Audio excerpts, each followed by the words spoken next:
Questa è un'opera d'arte naturale che si può osservare tutti i giorni dalle finestre di Valgrande, perché oggi è di questo che vi voglio parlare, delle opere d'arte che si trovano nel nostro territorio.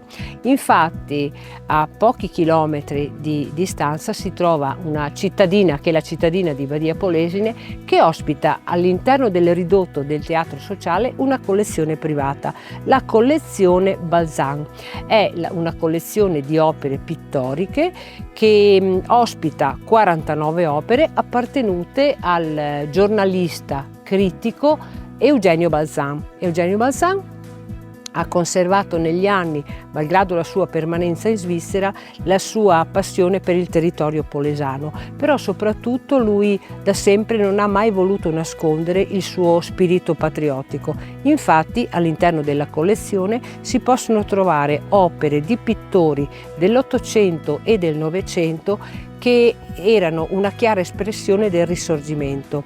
Infatti non ci sono opere invece di soggetti classici o opere di avanguardia. La collezione è suddivisa per scuole regionali che vanno dal Piemonte alla Campania. Infatti ne sono esempi le opere intitolate Rio a Venezia o Bagno Pompeiano. Io vi consiglio di visitare questa bellissima collezione che rappresenta una delle perle del nostro territorio e continuerò anche nei prossimi periodi a segnalarvi altre proposte che possono essere motivo per soggiornare qui a Valgrande e in Polesine.